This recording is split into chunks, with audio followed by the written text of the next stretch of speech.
Rebirth of my cold hearted criminal episode 8। मान ने चाहत को अपनी बाइक पर बिठाया और अपने सामने खड़े विराज और खुशी को हाथ हिलाकर बाय करते हुए कहा, हम जा रहे हैं, तुम दोनों आ जाना।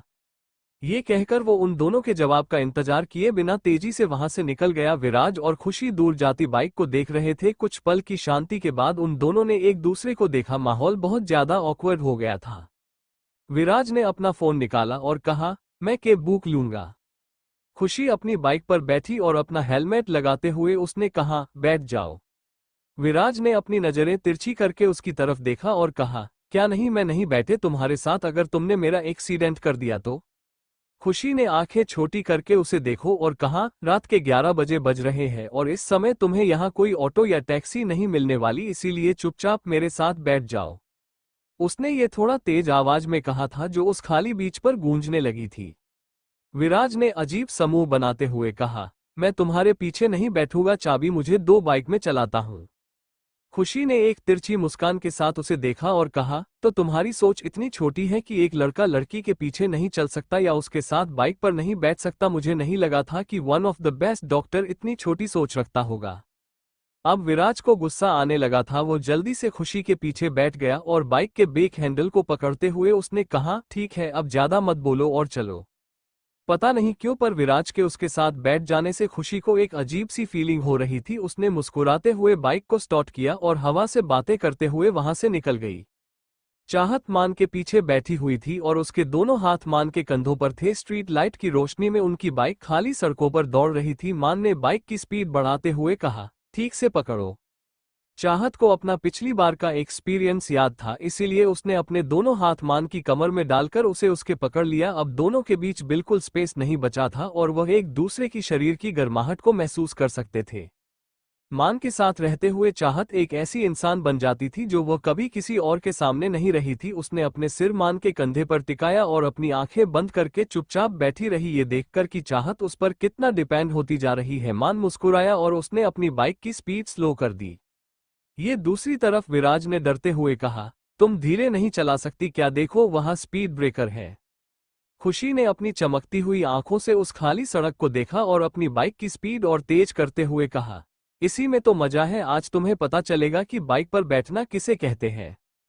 ये कहते हुए उसकी बाइक हवा से बातें कर रही थी। झटका लगने से विराज गिरते गिरते बचा और उसके दोनों हाथ खुशी की कमर के चारों तरफ आ गए, जिससे खुशी का बदन सिहर उठा और कुछ पल के लिए उनकी बाइक डिसबैलेंस हो गई। खुशी ने जल्दी से बाइक संभाली और अपनी सांस को काबू करते हुए कहा, तुम ठीक से नहीं बैठ सकते, अपने हाथ हटाओ। विराज अपने हाथों में खुशी की पतली और नाजुक कमर को महसूस कर रहा था जो उसके छोटे से क्रॉप टॉप से नहीं छुप रही थी और उसके हाथ सीधा उसकी स्क्रीन को टच कर रहे थे। उसने अपनी पकड़ खुशी पर कसते हुए कहा, तुम ही ने तो कहा था कि फास्ट बाइक चलाना तुम्हें पसंद है, तो तुम्हें ये भी पता होना चाहिए कि अगर किसी को साथ बैठकर गाड़ी चलाओ तो उस इंसान को इस तरह नहीं बैठाते कि वो गिर जाए, इसीलिए मैं तो तुम्हें पकड़ कर ही बैठूंगा। ये कहते हुए उसने अपना सिर खुशी के कंधे पर हिलाया। खुशी ने अपने तेज धड़कते हुए दिल को काबू करते हुए कहा, तेज बाइक चलाने का मतलब यह नहीं है कि तुम मुझसे चिपकोगे, मुझे ये बिल्कुल पसंद नहीं है। विराज ने उसके कानों में धीरे से कहा, तो तुम्हें क्या पसंद है? उसकी मदहोश कर देने वाली आवाज को सुनकर खुशी पागल हो रही थी। उसने खुद से कहा, यह आदमी चाहता क्या है कि हम दोनों मर जाए? अगर इसे मरना है तो अकेले मरे, पर मुझे इस तरह परेशान कर कर क्यों मार रहा है? अरे अभी तो मेरा कोई बॉयफ्रेंड भी नहीं बना है, मैंने किसी को डेट नहीं करा है और मेरा किसी के साथ कभी ब्रेकअप भी नहीं हुआ है, मैं ऐसे कैसे मैं मर जाऊं? नहीं नहीं खुशी, तू ऐसे नहीं मर सकती, ऊपर जाकर दो भगवान को क्या मुंह दिखाएंगी? वो अपने ख्यालों में ही थी कि एक तेज बुलेट उनके पास से गुजरी। खुशी ने अपना सर झटकने के लिए दूसरी तरफ करा हुआ था, इसीलिए वो गोली उसे नहीं लगी, पर उस अचानक हुए हमले से खुशी अलर्ट हो गई और आसपास देखने लगी। विराज भी अब तक सतर्क हो चुका था और पीछे ही देख रहा था।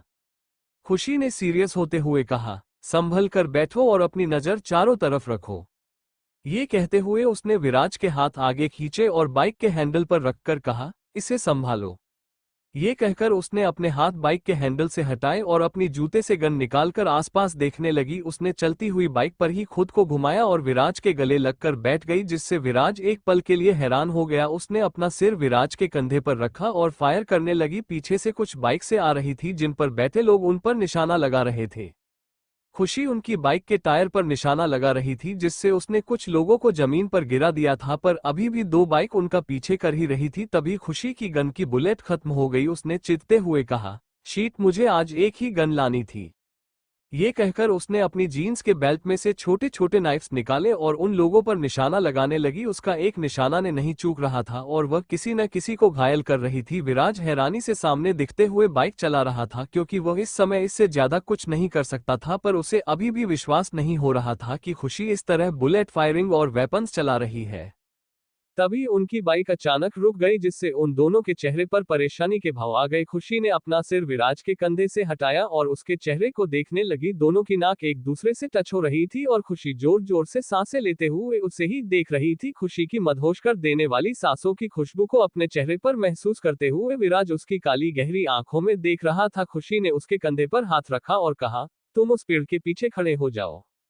ये कहते हुए वह बाइक से उतरी और विराज का हाथ खींचकर उसे एक बड़े से पेड़ के पीछे खड़ा कर वापस रोड पर आ गई। तब तक बचे हुए लोग जो उन पर हमला कर रहे थे वहां पहुंच चुके थे। उन लोगों ने आसपास देखते हुए कहा, ए लड़की, वो लड़का कहाँ है, जल्दी बता। खुशी ने अपने हाथों को स्ट्रेच किया और कहा, वो तो चला गया। चलो एक काम करो, तुम लोग मुझसे ही बात कर लो। वो लोग पहले से ही थोड़ा गुस्से में थे। अंधेरे में उन्हें ये समझ नहीं आ रहा था कि उन पर हमला कौन कर रहा है, इसीलिए उन्हें लग रहा था कि उन पर हमला करने वाला इंसान विराज ही था। एक आदमी ने आगे आते हुए कहा, वैसे तुमसे बात करने के अलावा तुम्हारे साथ और कुछ करने में ज्यादा मजा आएगा।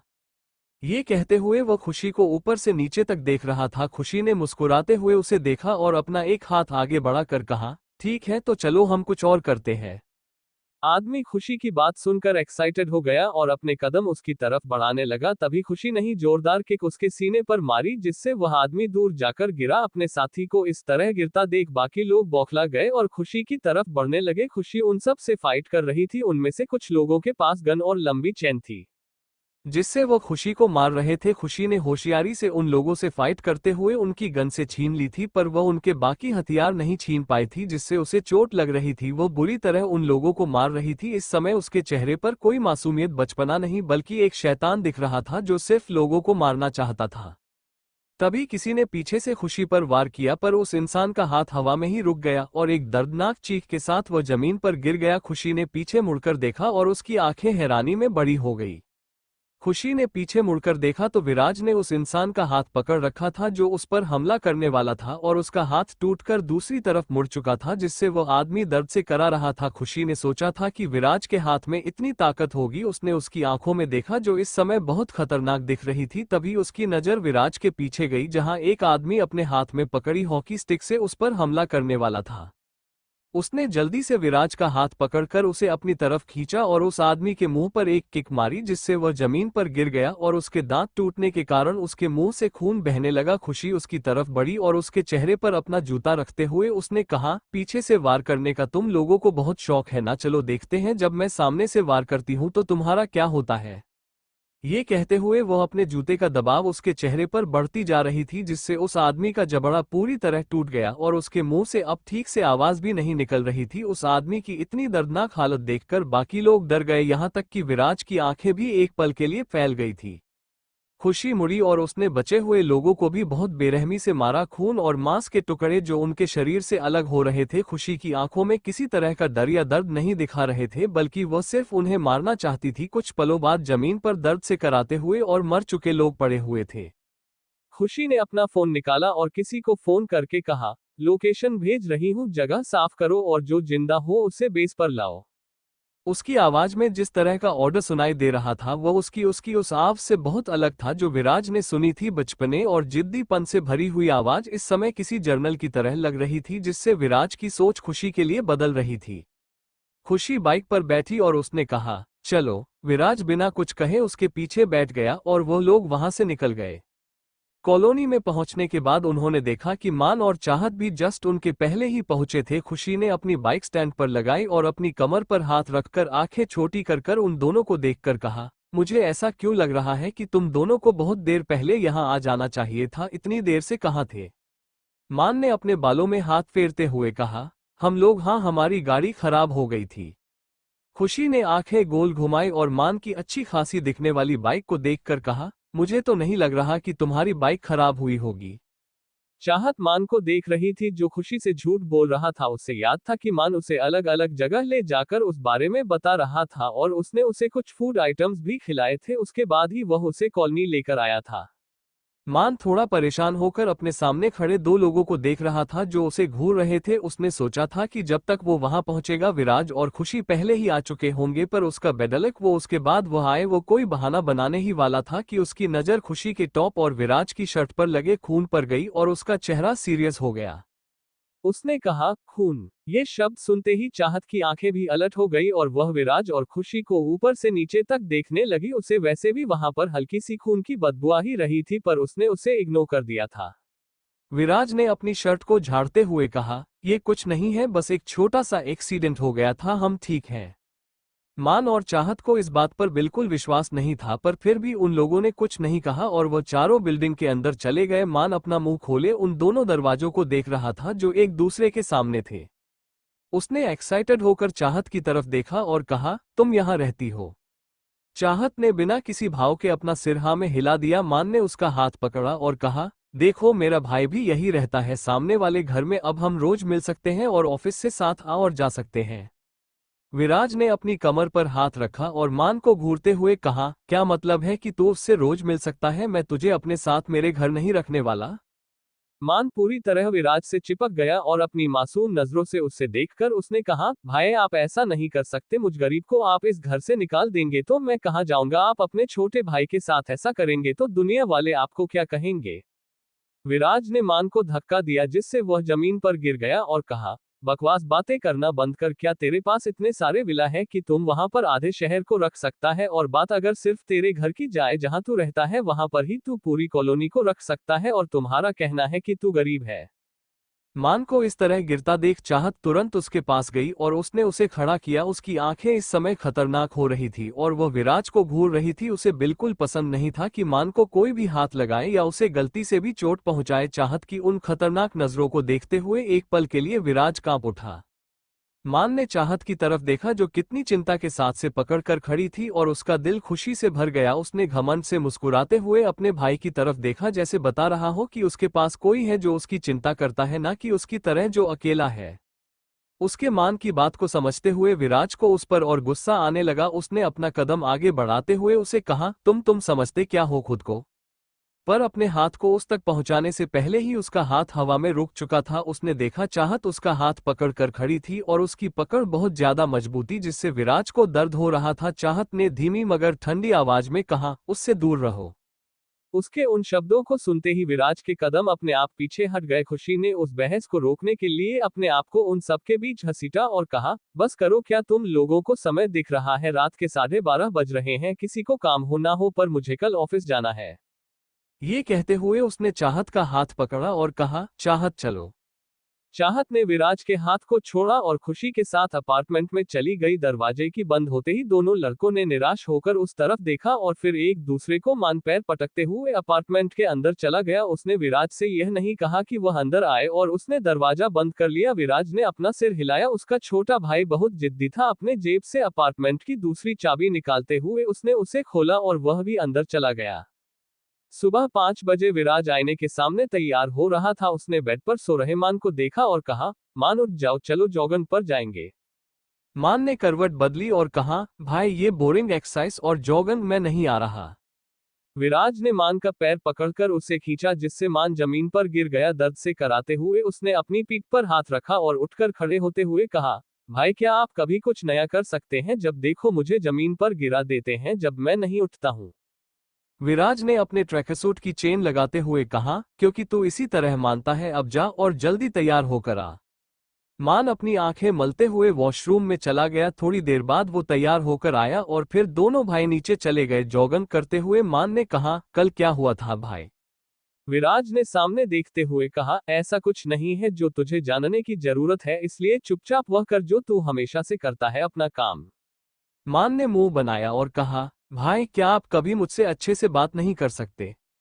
विराज और मान गॉगिन कर ही रहे थे कि उनकी नजर थोड़ी दूर गार्डन में मेडिटेशन कर रही दो लड़कियों पर गई और उनके कदम अपनी जगह रुक गए। हरी घास पर दोनों लड़कियों ने लाइट पिंक कलर का टॉप और लोफर पहनी थी, जिसमें से एक लड़की के लंबे बाल हवा में लहरा रहे थे तो दूसरी के जुड़े में बंद थे। उन दोनों को पता ही नहीं चला कि वह दोनों कम वहां पहुंच गए। कुछ लोगों के उनके पास से गुजरने पर वो दोनों होश में आए।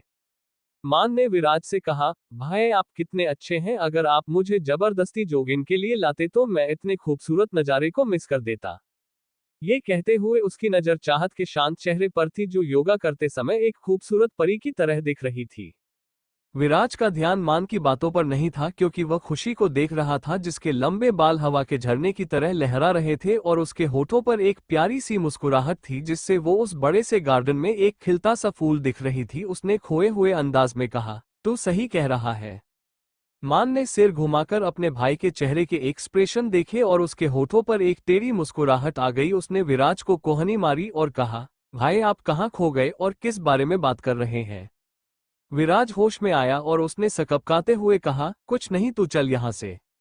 ये कहते हुए वो मान को खींचने लगा। मान ने अपना हाथ विराज के हाथों से छुड़ाया और चाहत के पास पैर मुड़कर बैठ गया। वो अपने दोनों हाथ अपने गाल पर रखकर चाहत के चेहरे को देखने लगा। जब चाहत को अपने चेहरे पर किसी की गर्म सांसें महसूस हुई तो उसने धीरे से अपनी आंखें खोली और अपने सामने बैठे इंसान को देखकर उसकी आंखें हैरानी से फैल गई और उनमें एक चमक दिखने लगी।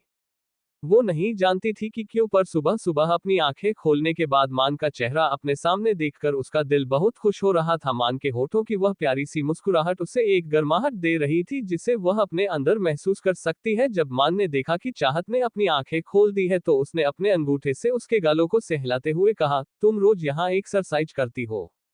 चाहत ने अपने गालों को उसके हाथों की तरफ झुकाया और धीरे से हाँ में सिर हिला दिया। उनकी आवाज को सुनकर खुशी का भी ध्यान टूट चुका था और वह उन दोनों को देख रही थी। उसने मुंह बनाते हुए कहा, मुझे ऐसा लगता है तुम दोनों को साथ ही रहना चाहिए। अपने शब्दों को खत्म करते ही खुशी ने देखा कि वह दोनों लोग जो एक दूसरे के प्यार में खोए हुए थे, खुशी को अपनी आंखों में चमक लिए देख रहे थे, जैसे उसने उनकी मन की बात कह दी हो। उनके उस लुक को देखकर खुशी खुद को लाचार महसूस कर रही थी। वो उठकर खड़ी हुई और उसने कहा, ठीक है, तुम लोग यहीं बैठो, मैं जोगिंग करके आती हूँ। ये कहकर उसकी नजर सामने खड़े विराज पर गई और उसने अपना सिर उठाकर उसे देखते हुए कहा, तुम चलोगे। वह विराज के चेहरे के उस ऑकवर्ड रिएक्शन को देख सकती थी, इसलिए उसने ना चाहते हुए भी उससे ये सवाल पूछ लिया। विराज जो उस गुलाबी रंग के प्यार भरे एनवायरनमेंट से बाहर निकलना चाहता था जिससे वह हमेशा दूर रहता था, खुशी की बात सुनकर उसने जल्दी से हाँ कर दी और वह दोनों वहां से जॉगिंग करने के लिए निकल गए। दोनों ही शांति से उस बड़े से गार्डन में जॉगिंग कर रहे थे। थोड़ी दूर आने पर खुशी ने कहा, तुम्हें कोई चोट तो नहीं लगी। विराज जो कब से खुशी से बात करने के लिए कोई टॉपिक ढूंढने की कोशिश कर रहा था, उसने जल्दी से खुशी की तरफ देखा और कहा, नहीं, क्या तुम्हें लगी है। खुशी ने सामने देखते हुए कहा, ऐसा नहीं है, मुझे चोट लगने की आदत है। ये कहते हुए उसकी नजर अपने हाथ पर गई जहां पर एक बड़ा सा कट का निशान था जो कल ही उसे लगा था और अब उससे खून बहना बंद हो चुका था और वह सूख रहा था। उस बड़े से निशान को देखकर विराज की आंखें फैल गई। उसने खुशी का हाथ पकड़ा और कहा, तुम्हें कल चोट लगी थी और तुमने बताया भी नहीं। अचानक विराज का उसका हाथ पकड़ लेने से खुशी सहम गई। अपना हाथ पीछे लेते हुए उसने कहा, ये ज्यादा नहीं है। विराज ने उसे घुरा और गार्डन में एक बेंच पर उसे बैठते हुए कहा, तुम इतनी लापरवाह कैसे हो सकती हो, क्या तुम्हें नहीं पता चला कि तुम्हें चोट लगी थी।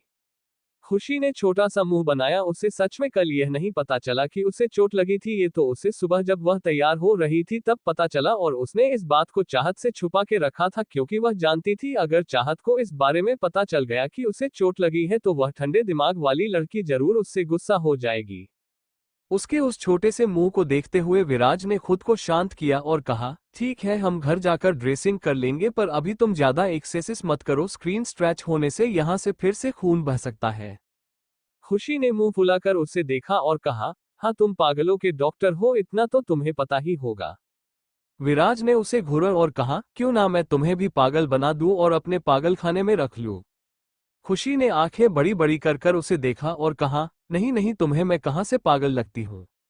विराज ने खुशी की हरकतों के बारे में मन में सोचा और खुद से कहा, अगर इसकी हरकत को पागलपन नहीं कहेंगे तो क्या कहेंगे।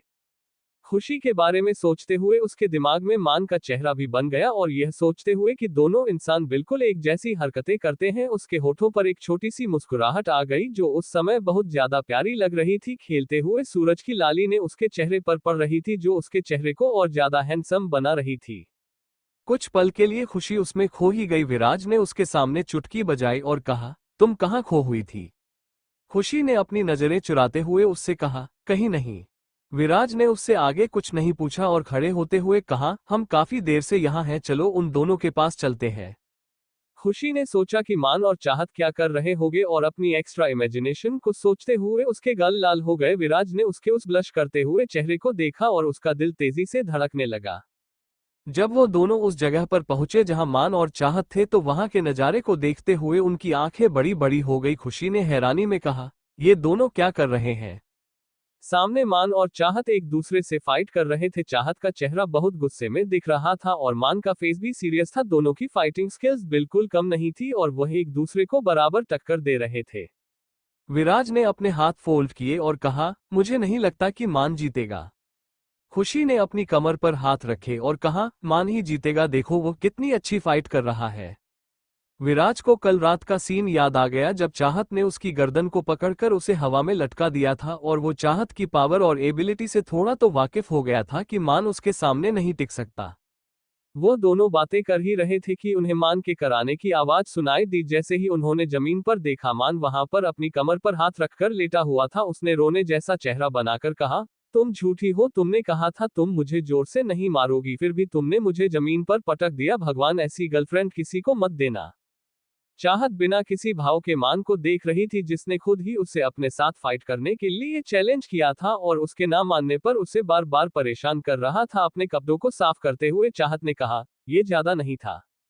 मान मुंह खोले चाहत को देख रहा था जो उसे इतनी बुरी तरह पीट चुकी थी कि अगर वह मिलिट्री ट्रेनिंग नहीं लिया होता तो अब तक हॉस्पिटल बेड पर पहुंच चुका होता। उसने खड़े होते हुए चाहत को घूरा और कहा, मैं तुमसे बात नहीं करूंगा। ये कहकर वो तेजी से वहां से चला गया। चाहत कंफ्यूजन में उसे जाते हुए देख रही थी। उसे समझ नहीं आ रहा था कि इंसान जो हमेशा उससे अच्छे से बात करता था और उसे हर चीज समझाता था ऐसा बिहेव क्यों कर रहा है। खुशी ने चाहत के उस कंफ्यूज फेस को देखा और उसके पास पहुंचकर उसके कंधे पर हाथ रखते हुए कहा, वो तुमसे नाराज हो गया है। चाहत ने अपने बिना भाव वाले चेहरे के साथ खुशी को देखते हुए कहा, नाराज? उसे नाराज शब्द का मतलब नहीं पता था क्योंकि ना वो कभी किसी से नाराज हुई थी, ना उसके पास कोई ऐसा था जो उससे नाराज हो। खुशी का घर। खुशी टेबल के पास झुककर चाहत को देख रही थी जो किसी ख्याल में खोए हुए नाश्ता बना रही थी। खुशी की नजर जैसे ही पेन पर गई उसने तेज आवाज में कहा, रुको। उसकी आवाज को सुनकर चाहत के हाथ रुक गए और वह अपना सिर उठाकर खुशी को देखने लगी। खुशी ने उसके पास पहुंचकर उसके हाथ से वह डब्बा छीना और कहा, तुम सब्जी में शक्कर कब से डालने लगी? चाहत ने भी देखा कि उसने नमक की जगह शक्कर का डब्बा अपने हाथ में ले रखा था। खुद की इस हरकत से वह हैरान हो गई। उसका फोकस माइंड जो किसी भी काम को करते समय इधर उधर नहीं होता था, आज उसका साथ नहीं दे रहा था। उसने नमक का डब्बा उठाया और सब्जी में डालकर उसे मिलाते हुए कहा, यह एक गलती थी। खुशी ने आंखें गोल घुमाते हुए कहा, मुझे लगा था कि तुम कभी गलती नहीं करती हो। चाहत ने खुशी की बात का कोई जवाब नहीं दिया और अपने हाथ साफ करके किचन के बाहर आ गई। खुशी उसके पीछे ही चल रही थी और कुछ कहने वाली थी कि उसके घर की डोर में बजी। उसने दरवाजे की तरफ देखते हुए उसने खुद से कहा, इस समय घर पर कौन आ सकता है? उसके घर के पता बहुत कम लोग जानते थे। ये सोचते हुए कि वह पागल अविनाश सुबह सुबह आ गया होगा, खुशी का दिमाग खराब हो गया। वह चाहत ये कहने के लिए मुड़ी की थी वो दरवाजा खोल लेंगी कि उसने देखा कि चाहत अपने कमरे में चली थी। लंबी सांस लेते हुए वह दरवाजे की तरफ बढ़ गई। उसने दरवाजा खोला और बिना ये देखे कि सामने कौन इंसान है चिल्लाकर कहा, गेट आउट। ये कहकर उसने जोर से दरवाजा बंद कर दिया और वापस घर में जाने के लिए मुड़ी ही थी कि फिर से डबेल बजी की। इस बार उसका गुस्सा और ज्यादा बढ़ गया था। दरवाजा खोलकर वह फिर से कुछ कहती, इसके पहले ही बाहर खड़े इंसान ने उसे धक्का दिया और अंदर आते हुए कहा, खुशी मैं तुम्हारी बहन से नाराज हूं, ना कि वह जो तुम इस तरह मुझे घर से भगा रही हो। खुशी ने देखा कॉफी कलर के 3 पीस सूट में एक हैंडसम से लड़का उसे मुंह बनाकर देख रहा था। यह आगे बढ़ते हुए खुशी ने कहा, सॉरी मान, मुझे नहीं पता था कि वह तुम हो। विराज जो मान के पीछे ही था उसने भी अंदर आते हुए कहा, तो तुम्हें क्या लगा बाहर कौन होगा? खुशी की नजर जैसे ही विराज पर गई उसकी आंखें थम सी गई। विराज व्हाइट शर्ट और नेवी ब्लू पेंट में खड़ा था, उसका हैंडसम फेस उस व्हाइट शर्ट में और ज्यादा खिला हुआ दिख रहा था। मान ने नकली फांसी करते हुए कहा, खुशी अब हम अंदर चले कि नहीं? खुशी सकपका गई और उसने आगे चलते हुए कहा, तुम दोनों यहाँ क्या कर रहे हो? मान ने अपने हाथ में पकड़े बड़े बड़े बॉक्स खुशी को दिखाते हुए कहा, मैं हमारा ब्रेकफास्ट लाया हूँ। खुशी की आंखें उन बॉक्स को देखकर चमक उठी। उसने कहा, कौन से रेस्टोरेंट से? मान ने सारा खाना टेबल पर रखा और कहा, ये सब मैंने बनाया है। खुशी की आंखें हैरानी से बड़ी हो गई। उसने कहा, तुम्हें खाना बनाना आता है? उसे विश्वास नहीं होता कि दी बिजनेस टाइकून मान खुराना खाना भी बना सकता है। मान ने एक बड़ी सी मुस्कुराहट के साथ कहा, मुझे लगता है तुम ये टेस्ट करना चाहिए। खुशी ने जल्दी से हाँ में गर्दन हिलाई और उन बॉक्स को खोलने लगी। जैसे ही उसने उस टिफिन को ओपन करा, खाने की खुशबू पूरे घर में फैल गई। मान अपनी नजर चारों तरफ घुमाकर देख रहा था। उसने कहा, वो कहाँ है? खुशी जो अपनी प्लेट में खाना निकालने में बिजी थी, उसने कहा, अब यह वो कौन है? मान ने घूरकर खुशी को देखा और कहा, तुम तो ऐसे कह रही हो जैसे तुम्हें पता नहीं है। खुशी ने अपने सारे दांत निकलकर हंसते हुए कहा, तुम सीधा उसका नाम क्यों नहीं कहते? उसका नाम चाहत है। मान ने अपना चेहरा दूसरी तरफ घुमाया और कहा, मैं उससे गुस्सा हूं, इसलिए मैं उसका नाम नहीं लूंगा। विराज अपने भाई को देख रहा था, जो अपनी बचकानी हरकतें और बचकानी बातों से उसे शर्मिंदा महसूस करा रहा था। उसने कहा, तुम क्या कर रहे हो? मुझे तुम्हारी ऐसी हरकत देखकर अब गुस्सा आने लगा है। खुशी ने घूरकर विराज को देखा और कहा, तुम मान को क्यों डांट रहे हो? वैसे भी वो तुम्हारी तरह नहीं पागल है। विराज ने खुशी की तरफ देखते हुए कहा, तुम हमेशा मुझे पागल कहती हो, एक बार मैं तुम्हें अपना पागलपन जरूर दिखाऊंगा और तब तुम ये सहन नहीं कर पाओगी। ये कहते हुए उसने अपना चेहरा खुशी के चेहरे के बहुत करीब कर लिया था, जिससे उसकी सांसें खुशी के चेहरे से टकरा रही थी। खुशी विराज की आंखों में देख रही थी और उसकी गर्म सांसों से उसके गाल गुलाबी होने लगे थे। मान जो पहले ही चाहत को ढूंढते हुए वहां से जा चुका था, वो सीधा चाहत के कमरे में पहुंचा और उसे वो कमरा पूरी तरह खाली दिखा। वहां रखी फाइल्स और डॉक्यूमेंट को देखकर वह जान गया था कि ये चाहत का ही कमरा है, इसलिए वो बेड पर बैठकर उसका इंतजार करने लगा। डाइनिंग टेबल पर विराज, जो खुशी को वार्निंग देने के लिए उसकी तरफ झुक रहा था, अब खुशी के गुलाबी गाल और नर्म होठों को देखते हुए उससे दूर नहीं जा पा रहा था। उसे नहीं पता चला कि उसने कब अपने होंठ खुशी के होठों पर रख दिए और उसे किस करने लगा। खुशी अभी भी स्टैचू की तरह बैठी हुई थी। जब उसे अपने होठों पर उस गीलेपन और गर्माहट का एहसास हुआ तो वह होश में आए और विराज की परफ्यूम की खुशबू से मदहोश होते हुए उसने अपने दोनों हाथ उसके कंधे पर रख दिए।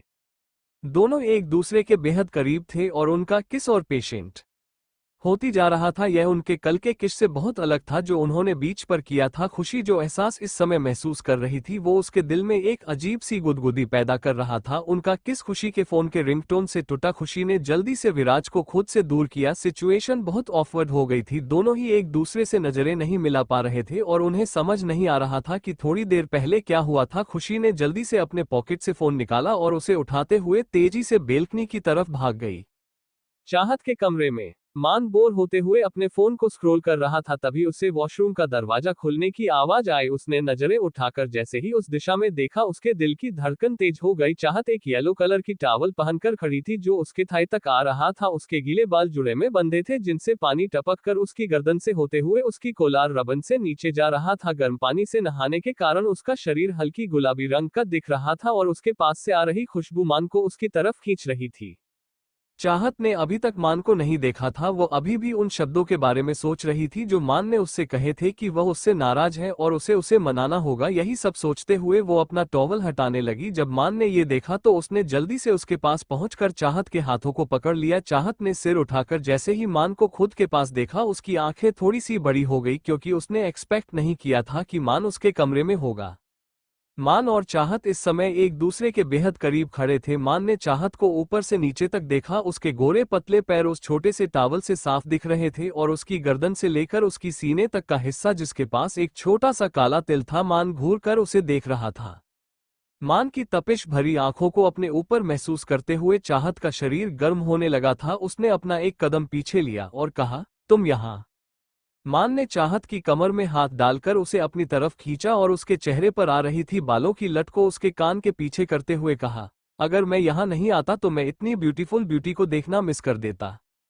ये कहते हुए वह झुककर चाहत की गर्दन पर किस कर रहा था, जिससे चाहत की पकड़ मान के कंधों पर मजबूत होती जा रही थी। मान के होंठ धीरे धीरे फिसलते हुए चाहत की कॉलर बोन से नीचे जा रहे थे। उसका एक चाहत के पैरों के पास था। चाहत अपने दिल में अजीब सा एहसास और अपनी आंखों में धुंधलेपन को महसूस कर सकती थी। मान ने अपनी तेज हो चुकी सांसों को काबू करते हुए अपना सिर उठाकर चाहत को देखा और अपनी नोज उसकी नोज से टच करते हुए कहा, क्या तुम्हें डर है कि मैं कुछ ऐसा कर दूंगा जो सही नहीं है? चाहत, प्यार करने के लिए दो शरीर का एक होना या एक दूसरे को खुद को सौंप देना जरूरी नहीं है। जरूरी सिर्फ एक बात है, विश्वास और फीलिंग्स जो हम शेयर करते हैं। मुझे तुम पर विश्वास है और मैं अपने दिल में तुम्हारे लिए कई सारी फीलिंग्स रखता हूँ। मुझे ये भी पता है कि तुम भी वही महसूस करती हो जो मैं करता हूँ। बात सिर्फ इतनी है कि मैं कह देता हूँ और तुम वो अपने एक्शंस के जरिए बताती हो। मुझे तुम ऐसे ही पसंद हो। मैं कभी नहीं चाहता कि तुम बदलो और मैं कभी ऐसा कुछ नहीं करूंगा जिससे तुम्हें हट हो या तुम्हें लगे कि मैं तुम्हारे साथ सिर्फ इसलिए हूँ क्योंकि मुझे तुम्हारा जिस्म चाहिए। मुझे तुम चाहिए, तुम्हारा दिल, तुम्हारा हर दर्द जिसे तुम अपने अंदर रखती हो। खुशी का घर। चाहत के कमरे में चाहत और मान अभी भी एक दूसरे की आंखों में देख रहे थे। चाहत मान के कहे गए शब्दों के बारे में सोच रही थी और उससे अपने दिल में मान के लिए फीलिंग बढ़ती हुई महसूस हो रही थी। उसने जोर से उसे गले लगाया और कहा, मैं भी। मान के होठों पर एक बड़ी सी मुस्कुराहट आ गई। वह इस बात का मतलब समझ गया था। जिस तरह उसने चाहत को आई लव यू कहा था, चाहत उसे अपने तरीके से उसका रिप्लाई दे रही थी। उसने झुककर चाहत की कंधों पर किस करते हुए कहा, जाओ चेंज कर लो, मैं बाहर जाता हूँ। ये सुनकर कि मान उससे दूर जाने वाला है, चाहत को अजीब सी बेचैनी होने लगी। उसने जोर से मान को धक्का दिया जिससे वह बेड पर गिर गया और उसके ऊपर आ गई। मान ने जैसे ही अपने ऊपर लेटी हुई चाहत को देखा, उसके दिल की धड़कन बुलेट ट्रेन की तरह फास्ट हो गई। वह अपनी बड़ी बड़ी आंखों से चाहत को देख रहा था जो इस समय सिर्फ टॉवल में थी। उसे अपने शरीर में गर्मी बढ़ती हुई महसूस हो रही थी। उसने हकलाते हुए कहा, तुम क्या कर रही हो? चाहत सिर्फ उसके चेहरे को देख रही थी। उसने काफी देर तक लैपटॉप में सर्च किया था कि किसी को कैसे मनाया जाता है, पर उसे कई सारे तरीके मिले। उसके बाद उसने ये सर्च किया था कि बॉयफ्रेंड को कैसे मनाया जाता है, तो उसे उसके कुछ ज्यादा ही अजीब तरीके, जिसमें से एक ये था कि वो उसे अपनी तरफ अट्रैक्ट करे और अपना कदम आगे बढ़ाए। इंस्ट्रक्शन को याद करते हुए चाहत झुकी और उसने मान के माथे, आंखों, दोनों गाल और उसकी नोज पर किस ककरा। मान जो कुछ पल पहले हैरानी से चाहत को घूर रहा था, उसकी आंखें इस वक्त चाहत के प्यार के एहसास से बंद हो चुकी थी। जब उसे चाहत की गर्म सांसें और होंठ अपने चेहरे पर महसूस नहीं हुए तो उसने धीरे से अपनी आंखें खोलकर चाहत के चेहरे को देखा जो एक तक उसे ही दिख रही थी। उसने धीरे से अपने गुलाबी होंठ खोले और कहा, क्या तुमने मुझे माफ किया? इन शब्दों को सुनते ही मान को याद आया कि वह तो चाहत से नाराज था और अब उसे समझ आ रहा था कि चाहत उसे मनाने के लिए ये सब कुछ कर रही थी। उसने चाहत को पलटकर अपने नीचे लिया और अपनी नोज उसकी नोज से टच करते हुए कहा, तुम्हें क्या लगता है मैं तुमसे सच में नाराज था? मैं तुमसे कभी नाराज हो ही नहीं सकता। तुम हो ही इतनी प्यारी और क्यूट कि अगर कोई तुमसे सच में नाराज होना भी चाहे तो वह ऐसा कभी नहीं कर पाएगा। ये सुनकर कि मान उससे झूठ बोल रहा था कि वह उससे नाराज है, चाहत गुस्सा हो गई और उसे घूरकर देखने लगी। उसकी गुस्से भरी नजरों को देखते ही मान डर गया और खुद को चाहत से धक्का दिए जाने के पहले उसने जल्दी से उसे किस कर लिया। चाहत जो मान को धक्का देकर जमीन पर गिराने ही वाली थी, अचानक हुए उस किस से उसके हाथ मान की चेस्ट के पास जाकर रुक गए।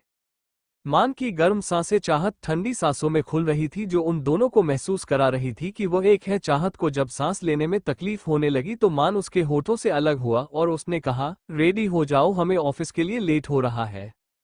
ये कहते हुए उसने उसके माथे पर किस किया और कमरे से बाहर चला गया। उसे अपने शरीर से चाहत की खुशबू अभी भी आ रही थी और उसे महसूस करते ही उसके होठों पर एक प्यारी सी मुस्कुराहट थी। चाहत बेड पर लेटी उस कमरे में हुए मान और उसके बीच में उन खूबसूरत पलों को याद कर रही थी। उसे नहीं पता था कि उसके होंठ हल्के से ऊपर की तरफ मुड़ गए थे और उसका हमेशा सख्त दिखने वाले चेहरा इस समय गुलाब के फूल की तरह गुलाबी दिख रहा था। अगर मान सच में इस समय चाहत को देख लेता तो पक्का बेहोश हो जाता।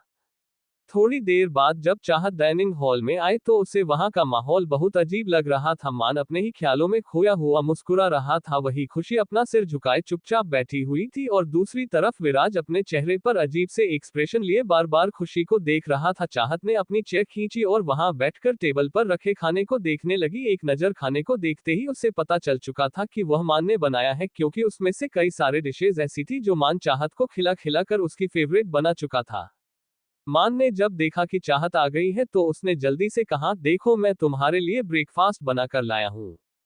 मान की आवाज सुनकर खुशी और विराज दोनों ने ही चाहत की तरफ देखा। उन्हें नहीं पता चला था कि वह कब आए और उसके बाद उन दोनों की नजर फिर से एक दूसरे पर गई। आंखों के मिलते ही उन्हें थोड़ी देर पहले का सीन याद आ गया और वह वापस अपनी नजरें इधर उधर घुमाने लगे। चाहत बिना किसी भाव के उन तीनों लोगों को देख रही थी। उसने उन लोगों को इग्नोर करके अपना खाना खाना चुना और चुपचाप सिर झुकाकर नाश्ता करने लगी।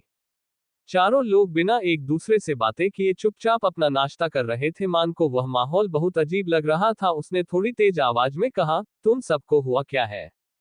उसकी आवाज सुनकर उन तीनों लोगों ने सिर उठाकर एक दूसरे की तरफ देखा। चारों ही लोगों के चेहरे पर गुलाबी रंग था, जैसे वह किसी चीज से खुश होकर उसे सिर्फ अपने अंदर रखना चाहते हो। खुशी ने खुद को संभालते हुए कहा, नहीं कुछ नहीं हुआ है, मैं बस निकलती हूँ, मुझे काम है। ये कहकर उसने जल्दी से अपना बैग उठाया और वहां से जाने लगी कि तभी चाहत की धीमी आवाज से सुनाई दी, टिफिन। खुशी मुस्कुराकर कहा, ठीक है मैं जाती हूँ। ये कहकर वो वहां से चली गई। विराज खुशी की गायब होती परछाई को देख रहा था। उसे नहीं पता था कि क्यों, पर जब वह खुशी को खुद से दूर जाता देख रहा था तो उसे अपने दिल में एक अजीब सी बेचैनी महसूस हो रही थी। मान भी उठकर खड़ा हुआ और अपना सूट ठीक करते हुए कहने लगा, चलो चाहत।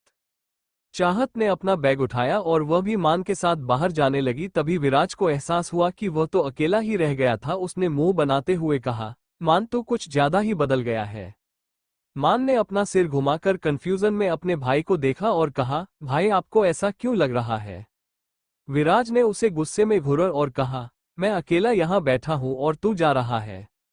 मान ने अपने कंधे उचकाए और कहा, आप कहीं भी जा सकते हैं, आपके पास दो पैर हैं पर आपके पास एक गाड़ी है। ये कहते हुए उसने कार की चाबी विराज की तरफ फेंकी और चाहत के साथ वहां से निकल गया। विराज ने भी कार की चाबी उठाई और अपने काम के लिए वहां से चला गया। Secret and serious crime search organisation. Khushi जब अपने ऑफिस पहुंची तो उसने देखा वहां काफी अफरा तफरी का माहौल था और सब तेजी से अपने काम को करने की कोशिश कर रहे थे। वह कंफ्यूज हो गई और अपने केबिन की तरफ चली गई। अंदर सारिका बैठी हुई थी जिसके पास 3-4 फाइल रखी थी और वह परेशान होते हुए उन्हें कंप्लीट करने की कोशिश कर रही थी। वहीं दूसरी तरफ ध्रुव और लक्ष्य किसी फुटेज को देखकर उसमें इंपॉर्टेंट पॉइंट्स को निकालने की कोशिश कर रहे थे। खुशी ने अपनी चेयर पर बैठते हुए कहा, सब आज इतना बिजी क्यों है? उसकी आवाज सुनकर सबने अपने सर उठाकर उसे देखा और हैरान होकर पूछा, मैम क्या आपको कुछ नहीं पता? खुशी ने नामे सिर हिलाया और अपना कंप्यूटर ऑन करते हुए कहने लगी, क्या ऐसा कुछ है जो मुझे पता होना चाहिए? अब तो उन तीनों को ऐसा लग रहा था जैसे उनकी आंखें ही बाहर आ जाएगी। लक्ष्य ने खुद को संभालते हुए कहा, मैम क्या आपने अपना फोन चेक किया है? अब खुशी को चिढ़न होने लगी थी। उसने घूरकर लक्ष्य को देखा और कहा, तुम सीधे सीधे कुछ क्यों नहीं बताते, बातों को घुमाना बंद करो। लक्ष्य ने गहरी सांस ली और कहा, चीफ आ रहे हैं। कल यह मैसेज पूरे स्टाफ को भेज दिया गया था और वो कुछ खास लोगों से मिलेंगे जो अपने काम में एक्सपर्ट हो और जिन्होंने कुछ अच्छे मिशन कंप्लीट किए हो। ये सुनकर कि उनके चीफ आने वाले हैं, ये सुनकर खुशी लगभग अपनी कुर्सी से गिरते गिरते बची। उसने अपनी सफेद चेहरे के साथ पूछा, क्या और तुम लोग ये बात मुझे अब बता रहे हो? तुम लोगों को ऐसा नहीं करना चाहिए था, कम से कम मुझे फोन कर देते। अगर मुझे पहले पता होता तो मैं अपने सबसे अच्छे मिशन की रिपोर्ट तैयार करके रख लेती। क्या मैं अब चीफ के सामने अपने खराब केस लेकर जाऊंगी? मुझे तुम में से किसी से बात नहीं करनी। ये कहते हुए उसने अपना मुंह फुला लिया। लक्ष्य ने कहा, मैम हमने आपका नंबर डायल किया था पर आपका फोन स्विच ऑफ था। तभी खुशी को याद आया कि विराज के साथ उस समय फाइट करते हुए उसका फोन गिर गया था और बंद पड़ गया था। खुराना कॉरपोरेशन चाहत और मान मीटिंग रूम में बैठे हुए थे और उनके साथ कंपनी के बाकी एग्जीक्यूटिव भी। मान प्रोजेक्टर पर चल रही कुछ इमेजेस को देख रहा था। एक एम्प्लॉय वो प्रेजेंटेशन उन्हें समझा रहा था। प्रेजेंटेशन खत्म होने के बाद मान ने थोड़ी सख्त आवाज में कहा, मिस्टर कुणाल आपके हिसाब से इस प्रोजेक्ट में कुछ कमी है कि नहीं?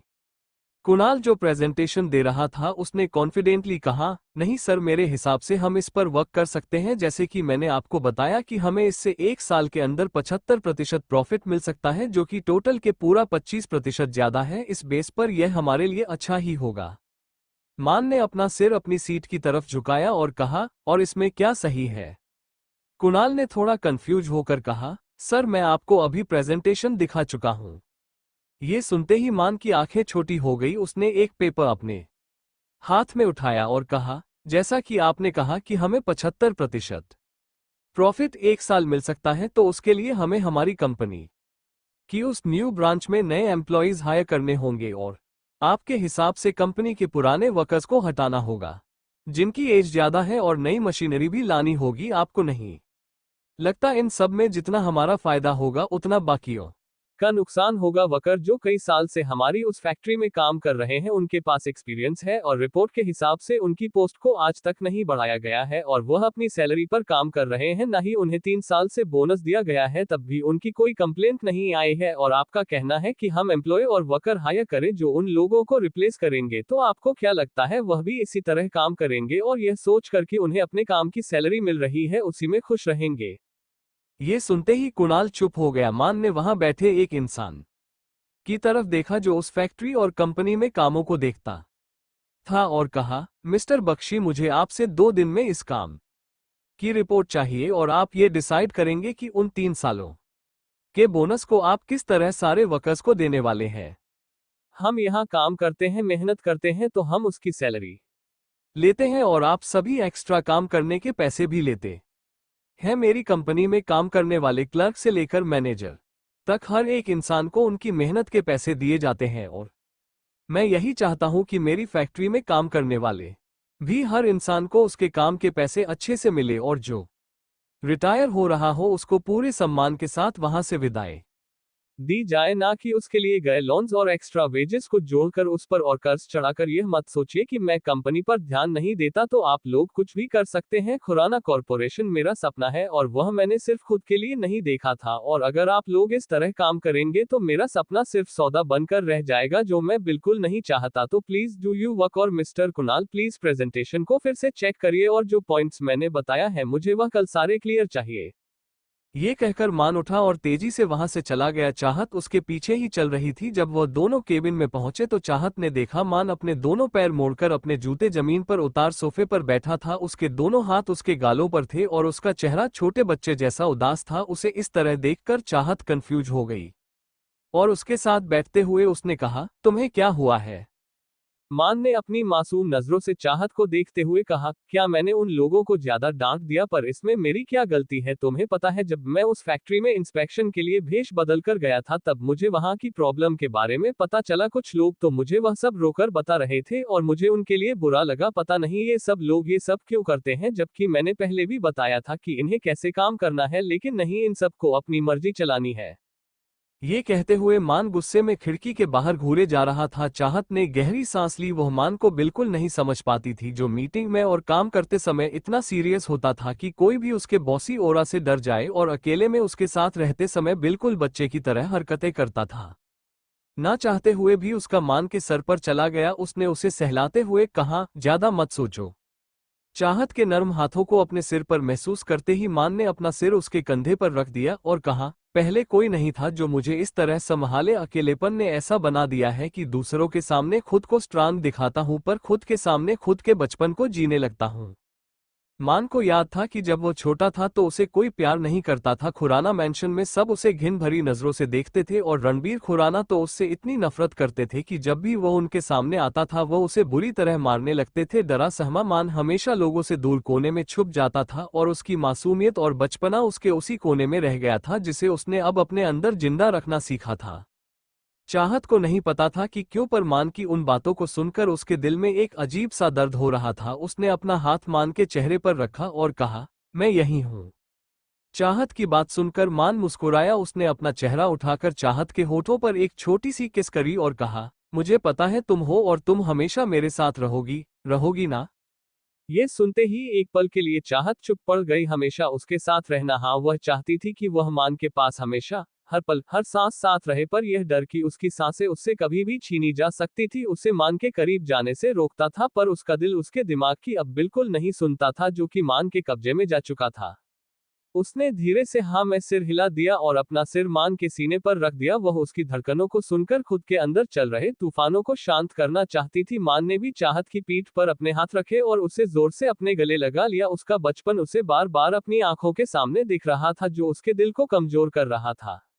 बजाज एम्पायर प्रत्यूष बजाज मतलब नैतिक तिवारी ओस बड़ी सी बिल्डिंग के सामने खड़ा था अपने चमकते हुए काले जूतों से वह तेजी से अंदर चला गया। उसके पीछे उसके बॉडीगार्ड और स्टाफ मेंबर चल रहे थे। उन सभी के चेहरे पर कोई भाव नहीं थे, क्योंकि वो सभी उसकी टीम के मेंबर से जो वहां पर एम्प्लॉइज और गार्ड्स बनकर उसके साथ आए थे। अंदर पहुंचकर नैतिक तिवारी ने देखा कि बिल्डिंग बहुत सुंदर थी। इटालियन मार्बल का फर्श चमक रहा था और वहां पर लाया गया फर्नीचर बहुत ज्यादा अच्छी क्वालिटी का था। बड़ी बड़ी कांच की खिड़कियों से धूप अंदर आ रही थी और वह कई फ्लोर वाली बिल्डिंग फर्स्ट फ्लोर पर लगे बड़े से झूमर से ही चमक रही थी।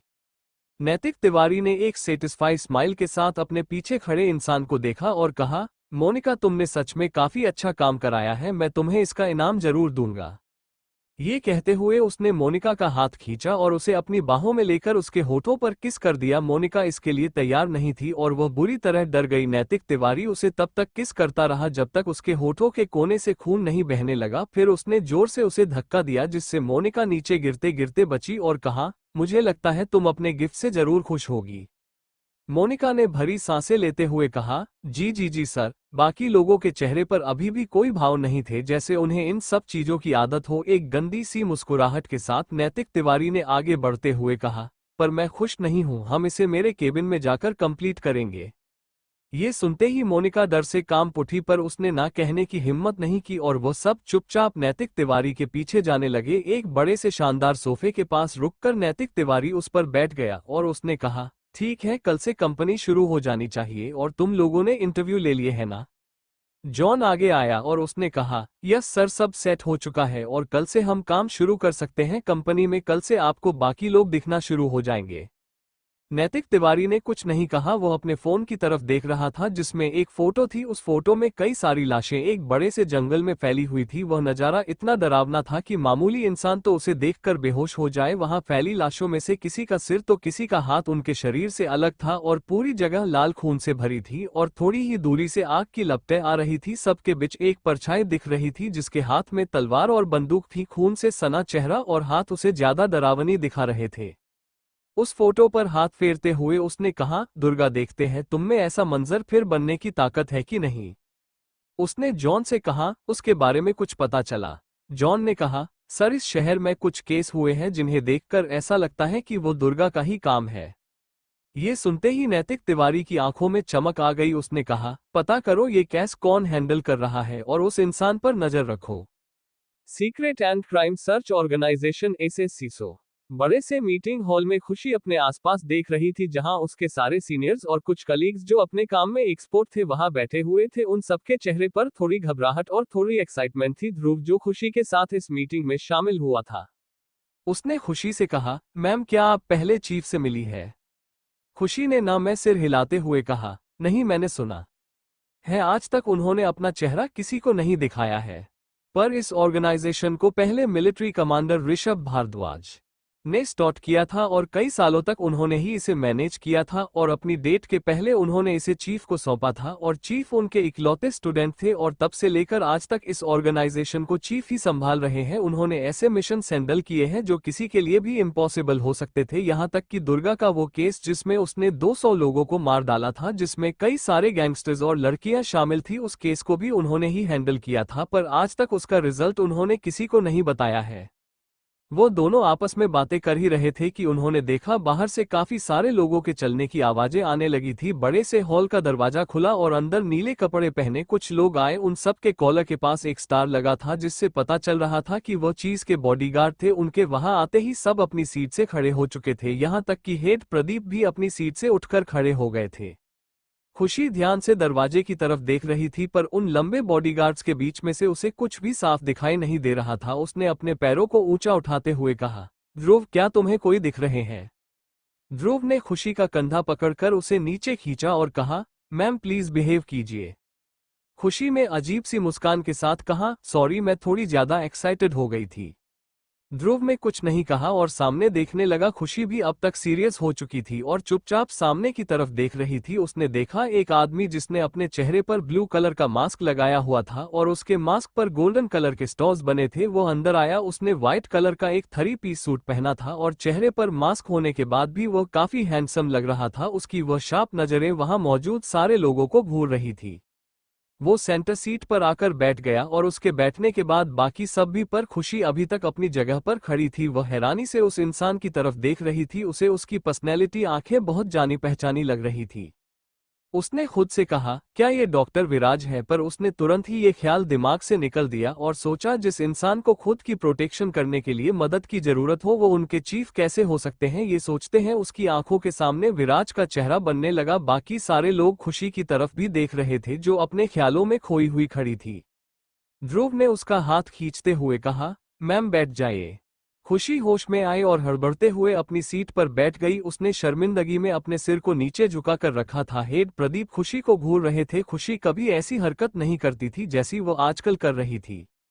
दूसरी तरफ से विराज, जिसका चेहरा मास्क के पीछे अपनी हैरानी को छुपाए हुए था, वह लगातार खुशी को देखे जा रहा था। उसने नहीं सोचा था कि खुशी उसकी ऑर्गेनाइजेशन की एक मेंबर होगी, वह भी इतनी इम्पोर्टेंट कि वह उसकी मीटिंग में शामिल थी, क्योंकि इस मीटिंग में सिर्फ उन्हीं लोगों को बुलाया गया था जो ऑर्गेनाइजेशन में एक स्पेशल प्लेज रखते थे। खुशी को देखते हुए उसे खुशी की फाइटिंग और उसका सीरियस लुक याद आ गया, और उसके बाद उसका बचपना और उसकी मस्ती, साथ ही उसका उससे झगड़ा करना भी।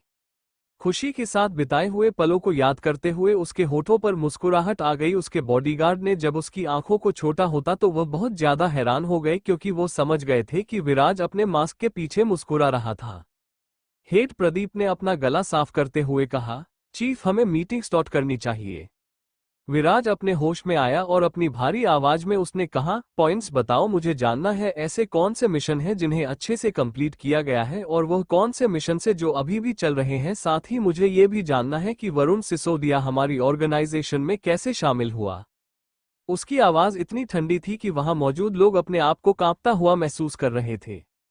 ध्रुव ने खड़े होकर विराज को गुड आफ्टरनून विश किया और कहा, सर, वरुण सिसोदिया का केस मैं हैंडल कर रहा हूं। असल में जो इंसान वरुण सिसोदिया बनकर आया था वह एक बहरूपिया था। उसने वरुण सिसोदिया को मारकर प्लास्टिक सर्जरी कर अपना चेहरा उसकी तरह बनाकर हमारी ऑर्गेनाइजेशन में खुद को शामिल किया था, क्योंकि उसे पता चल गया था कि वरुण सिसोदिया हमारे सिलेक्शन में पास हुआ है। धीरे धीरे उसने अपनी जगह यहां अच्छे से बना ली थी, और उसका टारगेट खुशी मैम थी, जिसे उसने कई बार मारने की कोशिश की, यहां तक कि उसने उनके कई सारे केस को खराब करने की और छीनने की भी कोशिश की। पर इसके आगे ध्रुव कुछ कहता कि तभी विराज ने अपना हाथ ऊपर करके कहा, रुको तो वरुण सिसोदिया यहाँ क्या नाम बताया आपने? मिस खुशी के पीछे आए थे, ठीक है, इसके आगे की बात मिस खुशी बताएंगी। ये कहते हुए वो खुशी को घूरने लगा। सब लोग खुशी की तरफ देख रहे थे। खुशी खड़े हो गई और उसने कॉन्फिडेंटली कहा, गुड आफ्टरनून सर, आपसे मिलकर खुशी हुई। वरुण सिसोदिया ने हमेशा मेरे केस में परेशानी की थी और मुझसे मेरा सबसे इम्पोर्टेंट केस भी छीन लिया था, और जब मुझे लगा कि उस केस को लेने के बाद वो शांत हो चुका होगा तो उसने मेरे किडनैप करवाकर कुछ गुंडों से मेरा रेप करवाने की कोशिश की, पर किसी तरह मैं वहां से बच गई थी। उसके बाद दूसरे ही दिन किसी अनजान इंसान ने वरुण सिसोदिया की सारी हकीकत और सच्चाई मीडिया के सामने पहुंचा दी थी, और उसके घर जाकर एक टेक्निक से उसे पैरालाइज कर दिया था। उसकी जांच जारी है। अभी तक की जांच से पता चला है कि वो कोई लड़की थी। अपनी बात को खत्म करते ही खुशी को लगा कि विराज थोड़ा अजीब लग रहा था। ये सुनने के बाद कि कुछ लोगों ने खुशी का रेप करने की कोशिश की, विराज को बहुत गुस्सा आ रहा था। उसने अपने हाथों की कस के मुट्ठियां बनाकर रखी थी और उसे उन लोगों को जान से मारने की इच्छा हो रही थी जिसने ये करने की कोशिश की है। खुशी विराज के आगे कुछ कहने का इंतजार कर रही थी कि तभी उसके कानों में विराज की गुस्से भरी आवाज आई, उन लोगों का क्या हुआ जिसने तुम्हारी साथ बदतमीजी करने की कोशिश की? खुशी ने हैरान होकर खुशी की तरफ देखा। उसे लग रहा था कि वो केस से रिलेटेड कुछ पूछेगा, ना कि उसके खुद से। उसने अपना गला साफ करते हुए कहा, वह सब जेल में है। विराज उठकर खड़ा हुआ और उसने बाहर जाते हुए कहा, वरुण सिसोदिया के केस की फाइल मुझे मेरी आईडी पर मेल करो, और जो इंसान नैतिक तिवारी के केस पर काम कर रहा हो उसे मेरे केबिन में भेजो। ये कहकर वहां से चला गया। बजाज एम्पायर नैतिक तिवारी अपने केबिन के बड़े से रूम की खिड़की के सामने खड़ा था। उसने मुड़कर बेड पर लेटी हुई लड़की को देखा जो धीरे धीरे सांस ले रही थी। उसका शरीर खरोंचों से भरा था और दांतों के काटने के निशान अब नीले पड़ चुके थे। ये देखकर कि जिस लड़की के साथ वो था वह अभी तक उसके टॉर्चर को सहने के बाद भी जिंदा थी, नैतिक तिवारी के होठों पर एक शैतानी मुस्कुराहट आ गई। वो वापस बेड की तरफ बढ़ा। उसने वहां बैठकर मोनिका के बाल खींचते हुए कहा, तुम तो सच में कमाल की निकली, वेरी गुड। अगर तुम इसी तरह मुझे खुश करती रही तो तुम्हें किसी तरह की तकलीफ नहीं होगी। ये कहते हुए वह अपने नाखूनों को मोनिका के चेहरे में गड़ाते जा रहा था। मोनिका अपनी धुंधली हो चुकी आंखों से नैतिक तिवारी के शैतान जैसे चेहरे को देखने की कोशिश कर रही थी, पर उसके शरीर में अब इतनी ताकत नहीं बची थी कि वह अपना मुंह खोलकर कुछ कह भी सके। कई सालों पहले नैतिक तिवारी ने उसे किडनैप करके अपने पास रख लिया था और उसे बिजनेस स्किल्स सिखाकर अपनी टीम में शामिल कर लिया था, पर आज तक उसने उसके साथ कभी कोई बदतमीजी नहीं की थी। लेकिन उसकी टीम में हर मौजूद लड़की को हमेशा उससे डर लगता था, क्योंकि वह सिर्फ लड़कियों का शिकार करना पसंद करता था, जिस चीज में आज मोनिका फंस गई थी। नैतिक तिवारी ने देखा कि मोनिका की आंखों से एक भी आंसू नहीं भरा था, पर वह बुरी तरह लाल हो चुकी थी और सिर्फ उसे घूरे जा रही थी, ये देखकर कि वह उससे नहीं डर रही है और चुपचाप उसके टॉर्चर को सह रही है। नैतिक तिवारी की आंखों में चमक आ गई। उसे उसके बालों को छोड़ा और अपनी शर्ट पहनते हुए कहा, गुड मोनिका, तुमने आज मुझे खुश कर दिया। काफी समय बाद किसी ऐसी लड़की से मिल रहा हूं जो नैतिक तिवारी की आंखों में देखने की हिम्मत कर रही है। कुछ पल तक चुप रहने के बाद उसने कहा, पर तुम में वह बात नहीं है जो उसमें थी। उसकी आंखों में वह आग थी जो किसी को भी जला देने के लिए काफी थी। दुर्गा, वह सिर्फ एक ही इंसान थी और उसके जैसा कोई और हो ही नहीं सकता। ये कहकर नैतिक तिवारी उस कमरे से बाहर निकल अपने केबिन में आ गया। मोनिका खुद को संभालते हुए उस बेड से उतरी और अपने लड़खड़ाते कदमों से वॉशरूम की तरफ चली गई। सफेद मार्बल का फर्श उसके शरीर से बह रहे खून से लाल होते जा रहा था, जो नैतिक तिवारी की हैवानियत को बता रहा था। खुराना चाहत मान को घूर कर देख रही थी, जो उसके सामने छोटा सा चेहरा बनाकर बैठा था। मान ने कहा, अब ऐसे मत करो, जल्दी से ये खाना मुझे खिलाओ, देखो मैं काम कर रहा हूं ना। ये कहते हुए वो लैपटॉप पर काम करने का नाटक करने लगा। चाहत ने आह भरी इंसान जो उसके साथ रहता था उसे कुछ ज्यादा ही परेशान करने लगा था। ना चाहते हुए भी चाहत मान को अपने हाथ से खाना खिलाने लगी। मान मुस्कुराया और चुपचाप चाहत के हाथ से खाना खाने लगा और अब वह काम भी कर रहा था। खाना हो जाने के बाद चाहत ने मान को पानी पिलाया और लैपटॉप की तरफ देखा। मान ने कई ईमेल पढ़कर साइन कर दिए और उसकी बाहर की कंपनी जो अदर कंट्री में थी उसके स्टॉक्स चेक कर लिए थे। चाहत ने सोचा था कि मान उससे झूठ बोल रहा था, पर यह देखकर कि उसने कितने सारे कामों को निपटा दिया थे, चाहत को उस पर विश्वास होने लगा था।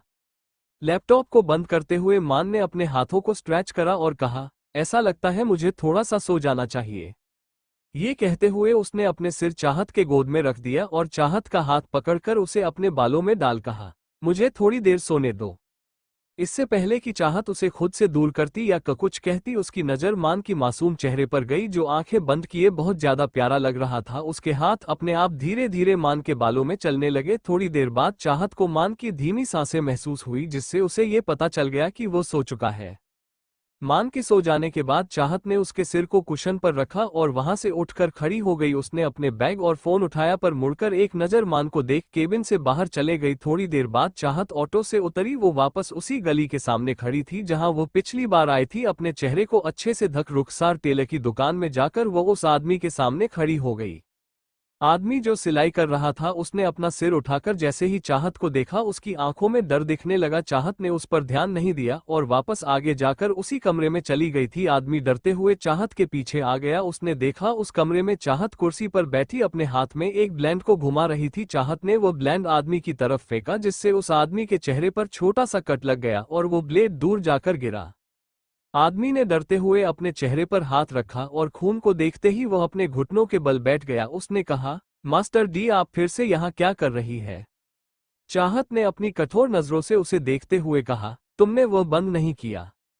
आदमी ने खुद को मजबूत करते हुए कहा, नहीं, जिस दिन आपने कहा था कि वो बंद हो जाना चाहिए, मैंने तुरंत दवाइयों को बनवाना बंद करवा दी थी और आपको वो ड्रग्स अब कहीं नहीं मिलेंगे। चाहत ने अपनी खाली नजरों से उसे घूरते हुए कहा, अच्छा, गौतम नगर के बारे में तुम्हारा क्या ख्याल है? ये सुनते ही उस आदमी के माथे पर ठंडा पसीना आने लगा था। उसने अपने सफेद चेहरे के साथ देखा और कहा, आप किस चीज के बारे में बात कर रही है? चाहत ने अपनी सीट से खड़े हो उस आदमी की गर्दन पर एक बड़ी सी सुई रखते हुए कहा, मैं चाहती हूं तुम और झूठ बोलो। ये कहते हुए उस सुई को उस आदमी की गर्दन में धंसाते जा रही थी, जिससे उसे सांस लेने में तकलीफ होने लगी थी। उसने कहा, बताता हूं। चाहत ने उस सुई को उसकी गर्दन से खींचा और जमीन पर फेंक दिया। Secret and serious crime search organisation Khushi अपने केबिन से उनके के ऑफिस की तरफ निकल गई। दरवाजे पर नॉक करने पर अंदर से एक डिप वॉइस में किसी ने कहा, अंदर आओ। उस आवाज को सुनते ही खुशी के दिल की धड़कन तेज हो गई। अपने आप को संभाल कर वो दरवाजा खोलकर अंदर गई। वो केबिन उनके ऑफिस के बाकी जगह से काफी अलग था। अंदर का इंटीरियर बहुत ज्यादा सुंदर था और ज्यादातर चीजें सफेद और ग्रे कलर के मिक्स की थी। बड़ी सी ग्लास की टेबल के सामने एक व्हाइट चेयर रखी थी, जैसे घुमाकर उस पर किसी इंसान को बैठे देखा देकर जा सकता था जिसकी पीठ खुशी की तरफ थी। खुशी कुछ कहती कि तभी उसे वही आवाज सुनाई दी, डोर लॉक करो।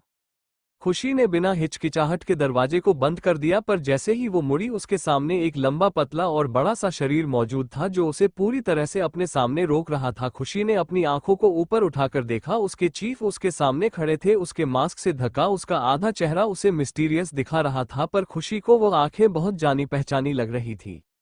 उसने उसकी आंखों में देखते हुए कहा, चीफ क्या आपको बाहर जाना है?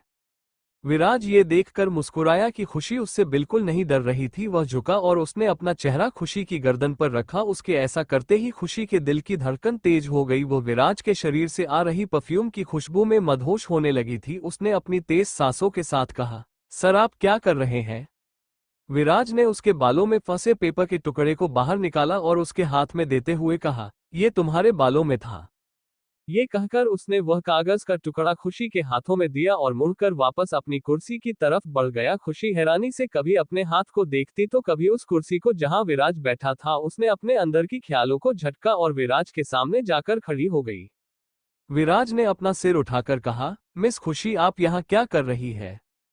खुशी ने उसी तरह सीधे खड़े रहकर कहा, सर आपने ही मुझे बुलाया था।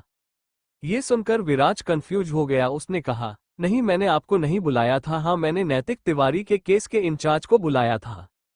ये सुनते ही खुशी ने बिना किसी भाव कहा, वो केस मेरे ही पास है और उसे काफी समय से मैं ही हैंडल कर रही हूँ। खुशी की इस बात को सुनते ही विराज हैरान हो गया। उसने नहीं सोचा था नैतिक तिवारी जैसे खतरनाक क्रिमिनल का केस खुशी जैसी नटखट लड़की हैंडल कर रही होगी और उसने उसमें इतनी अच्छी प्रोग्रेस की होगी। उसे जब से पता चला था कि नैतिक तिवारी का केस रीओपन हुआ है और उसे कोई बहुत अच्छा ऑफिसर हैंडल कर रहा है जिसमें कई सारे सबूतों को इकट्ठा कर उसके कई सारे आदमियों को जो उसके गिरोह में शामिल थे पकड़ भी लिया है, वो उससे मिलने के लिए बहुत क्यूरियस था। पर अब जब वो खुशी से मिल रहा था तो उसकी आंखें एक अजीब सी चमक के साथ खुशी को देख रही थी। अपने हाथों को फोल्ड करते हुए उसने कहा, तो आपके सीनियर्स ने आपको ये केस दे दिया?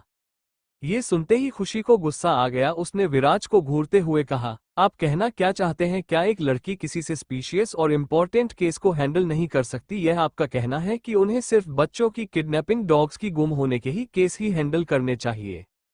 खुशी की यह बात सुनकर विराज अपने मास्क के पीछे मुस्कुराया और अपनी सीरियस टोन में उसने कहा, मैंने ऐसा कुछ नहीं कहा है मिस खुशी, आप मेरी बात का गलत मतलब समझ रही है, इधर बैठिए।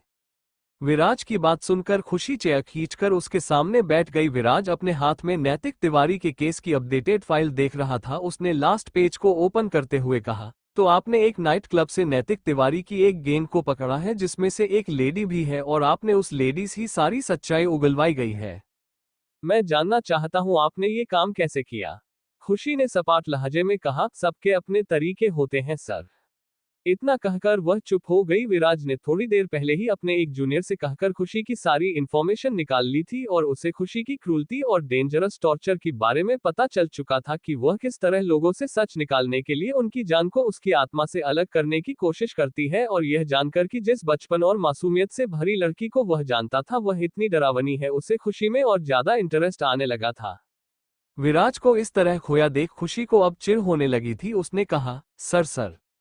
इस बार उसने ये थोड़ी तेज आवाज में कहा था जिससे विराज अपने होश में आया और उसने कहा, ठीक है आप जिस तरह इस केस पर काम कर रही है ये जल्दी ही सॉल्व हो सकता है, पर आपको सतर्क रहने की जरूरत है। नैतिक कोई आम इंसान नहीं है और उसने जरूर पता लगा लिया होगा कि वह कौन ऑफिसर है जो उसे पकड़ना चाहता है, पर मेरा विश्वास कीजिए वो कोई ऐसा इंसान नहीं है जिसे आप सीधा पकड़कर जेल में डाल सकती हैं। उसने खुद दुर्गा को मारा है और जहां तक मुझे पता है आप दुर्गा की बहुत बड़ी फैन है और यह जानने के बाद कि दुर्गा किसके हाथों मरी है आपको यह अंदाजा तो हो जाना चाहिए कि नैतिक तिवारी कितना ज्यादा डेंजरस है। विराज की यह बात सुनकर अब खुशी से और कंट्रोल नहीं हो रहा था। उसने अपना हाथ टेबल पर पटका और कहा, हाँ मैं दुर्गा की बहुत इज्जत करती हूँ लेकिन जो आपने आखिरी बात कही वो गलत है। नैतिक तिवारी ने दुर्गा को नहीं मारा है, वो दुर्गा थी जिसने खुद को मार डाला था और इस बात को मैं नहीं जानती कि उसने क्यों खुद को खत्म किया, पर इसके पीछे जरूर ऐसी कोई बात है जिसे जानना मेरे लिए बहुत जरूरी है, इसीलिए प्लीज दुर्गा के बारे में और कुछ गलत मत कहिए। विराज ने अपनी सख्त आवाज में कहा, मिस खुशी बेहवे, जिस तरह का आपका एटीट्यूड है आप जल्दी किसी मुसीबत में फंस सकती है। खुशी ने नकली हंसी हंसते हुए कहा, तो क्या आप मुझे उस मुसीबत से बचाने वाले हैं? नहीं ना, तो प्लीज मेरी चिंता मत कीजिए, मुझे नैतिक तिवारी को पकड़ना है किसी भी हालत में, अगर उसमें मेरी जान भी चली जाए तो मैं पीछे नहीं हटूंगा। अगर मुझे अपनी जान जाने का डर होता या ये सोचकर कि वह कितना खतरनाक इंसान है मैं इस केस को छोड़ देती तो मैं खुशी धनराज नहीं होती। ये कहकर खुशी उठी और विराज की केबिन से चली गई। विराज अभी भी हैरानी से दरवाजे को देख रहा था। उसने खुद से कहा, खुशी धनराज, ये नाम कहीं तो सुना लग रहा है, क्या यह विवेक धनराज की बेटी है? पर कैसे? उनकी बेटी तो बहुत छोटी उम्र में किडनैप हो गई थी, तो क्या उन्हें वह वापस मिल गई थी? लेकिन ऐसा नहीं हो सकता, जिस गिरोह ने विवेक धनराज की बेटी को किडनैप किया था वो बहुत खतरनाक था, और मेरी इन्फॉर्मेशन के हिसाब से वो दुर्गा थी जिसने बचपन में ही मिलिट्री की मदद लेकर उन सारे बच्चों और वहां से लोगों को बचाया था, और खुद वही रही थी, लेकिन असल में तो दुर्गा ही। ये कहकर विराज चुप हो गया और उसकी आंखें गहरी हो गई। दूसरी तरफ चाहत उस गली से निकलकर वापस ऑफिस की तरफ जा ही रही थी कि किसी ने उसका हाथ खींच उसे अपनी कार में बिठा दिया। चाहत इसके लिए तैयार नहीं थी और उसने उस इंसान की गर्दन पकड़ ली, लेकिन जैसे ही उसने वो चेहरा देखा उसके हाथों की पकड़ उस इंसान की गर्दन पर ढीली हो गई। उसने अपने हाथ वापस खींच और बिना किसी भाव के उसे देखते हुए कहा, आप कौन हैं और इस तरह मुझे अपनी कार में लेने का क्या मतलब है? तरुण ने चाहत के चेहरे पर अपना हाथ रखा और कहा, चाहत पहचानो, देखो मैं तुम्हारा तरुण, क्या तुम मुझे भूल गई हो? देखो हमारी शादी हुई थी, तुम्हें याद है ना, और तुम मेरे। उसने इतना कहा ही था कि उसे सांस लेने में तकलीफ होने लगी। उसने देखा चाहत ने उसकी गर्दन पकड़ रखी थी और अपनी लाल आंखों से वह उसे देख रही थी। उसने अपनी कठोर आवाज में कहा, इसके आगे कुछ मत कहना, हमारा कोई रिश्ता नहीं है और उससे तुम्हारा कोई रिश्ता कभी नहीं था, वो सिर्फ मेरा था और हमेशा मेरा ही रहेगा। ये कहकर चाहत ने तरुण की गर्दन छोड़ा और कार से बाहर निकलते हुए कहा, तरुण बेहतर होगा मुझसे दूर रहो, वरना तुमने सिर्फ चाहत की खामोशी देखी है, उसका शोर नहीं। जिस दिन सुन लोगे तुम्हारा शरीर तुम्हारी आत्मा को छोड़कर जा चुका होगा। ये कहकर उसने जोर से कार का दरवाजा बंद किया और वहां से चली गई। तरुण अपनी नम आंखों से चाहत की गायब होती परछाई को देख रहा था। उसने अपनी गर्दन को सहलाते हुए कहा, नहीं चाहत, वह हमारा था, तुम्हारे और मेरे प्यार की निशानी, जो सिर्फ मेरी एक गलती के कारण हमारे पास नहीं है। मेरा एक गुनाह तुम्हें मुझसे दूर कर चुका है, लेकिन अब जब तुम मुझे वापस मिली हो तो इस बार मैं तुम्हें कहीं नहीं जाने दूंगा। मैं तुम्हें वापस हासिल करके रहूंगा चाहत, और वह खुशी जो मैंने तुमसे छीनी थी वह मैं तुम्हें लौटाऊंगा एक बार फिर, और इस बार तुम उसी अपने अंदर महसूस भी करोगी और अपनी जिंदगी भर उसे संभाल कर भी रखोगी। Thank you for listening. मुझे उम्मीद है आपको ये स्टोरी पसंद आई होगी। अगर आपको पसंद आई है तो प्लीज लाइक और कमेंट करना ना भूलें और मोर स्टोरीज के लिए सब्सक्राइब करें। मिलते हैं नेक्स्ट वीडियो में।